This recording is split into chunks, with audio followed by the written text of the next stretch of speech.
Good day everyone, I am Hannah Joy O. Lorenzo, your student nurse from BSN 12. So today, I am going to perform positioning of patient.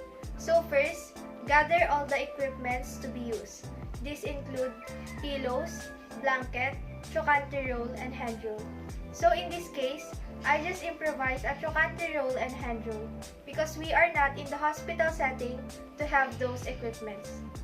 But prior to the conduct of that procedure, we should first perform hand hygiene and put PPE if indicated. Come in.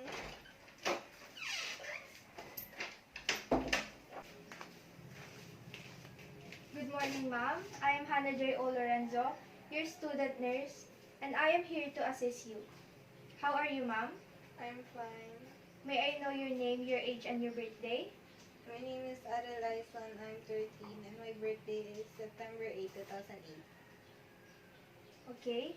So I am going to position you into supine. Is that okay with you, ma'am? It's okay.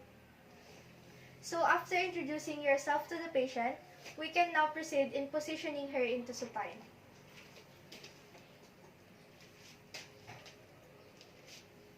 First, check that the spine is in a straight alignment without pillows under head and shoulders. Then next is place the arms to the side with hands pronated. And then, elevate or support the arms with pillows.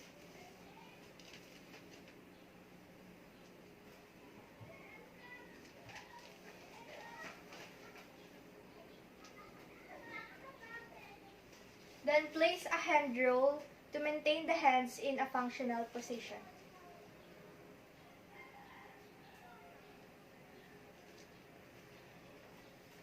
Next is to support the hip joint with a trochanter roll on each side.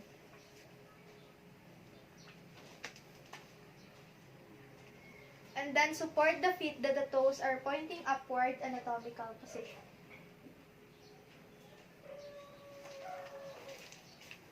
So, the purpose of this is to provide comfort and it allows the patient's anatomical structures to remain in natural and neutral alignment.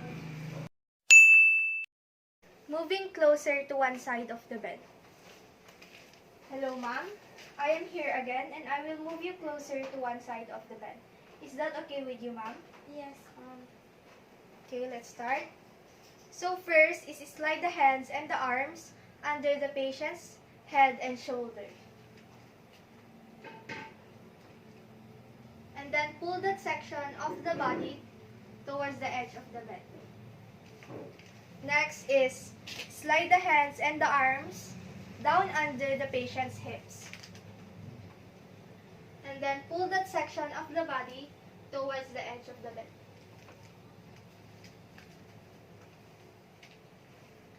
So always remember that during the procedure, we should observe good body mechanics, keep back straight, and hips and knees flexed, and then keep one foot forward to have a broad base support.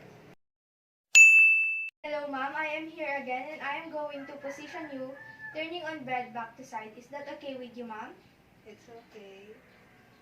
So, since we are at home and we don't have a hospital bed, let's just assume that this is a hospital bed. So first is raise the side rails on one side in order for the patient to keep comfortable and to be secured. Next is move to the other side of the bed and then prepare a pillows needed for support. And then position the patient for turning on the side with the head supported on a low pillow.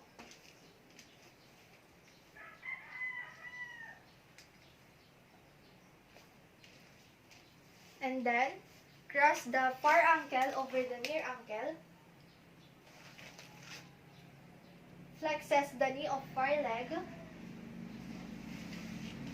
And then, move the patient near arm away from the patient's body. And then place the patient's far arm across the chest. Now, grasp the patient far shoulders and hip and then roll the patient's body towards you. Assist the patient until she is in a correct side-lying position. Now, tuck a pillow on the patient's chest.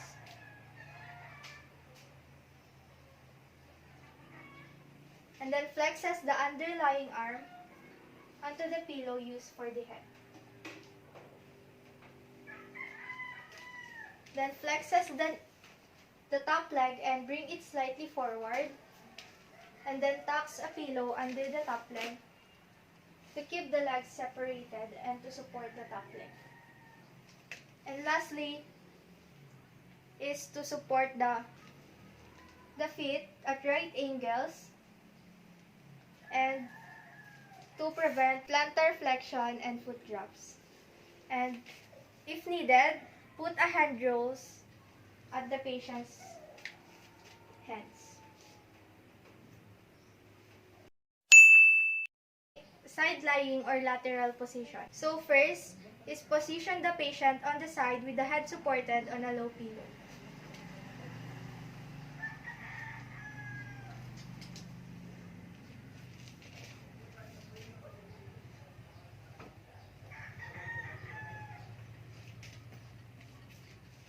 And then tucks a pillow along the patient's back.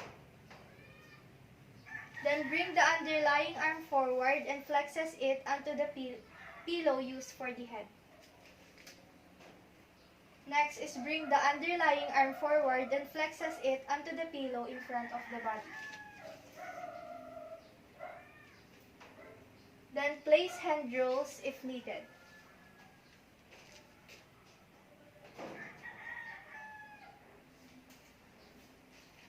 Next is flexes the top leg and bring it slightly forward. And then tucks a pillow under the top leg.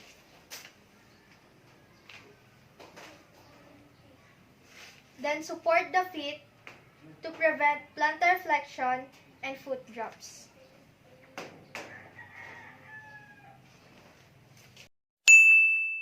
Sims position. Good afternoon, ma'am. How are you? I'm fine.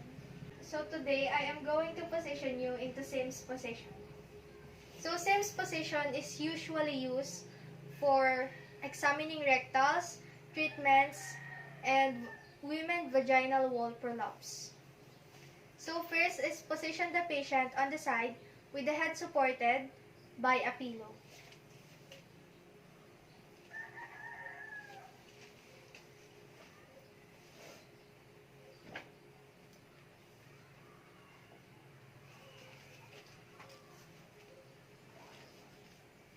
And then support the upper half of the body with a pillow.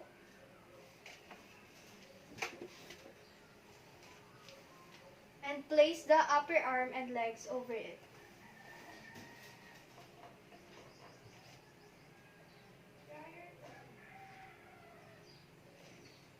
Then place support as needed for the trunk. So you need a folded towel under each shoulder to prevent slumping of shoulders, and a flat pillow under the abdomen if your patient is a female with a large breast.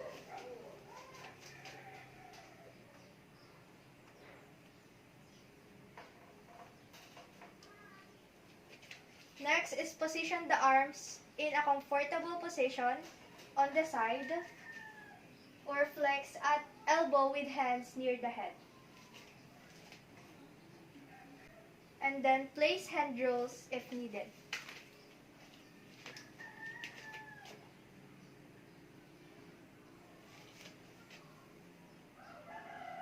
Now position the feet in dorsiflexion. So with tall patient, a foot is extended at the end of the mattress, and with shorter patient, a roll is placed under the ankle. And to give privacy to the patient, I will put a blanket over her.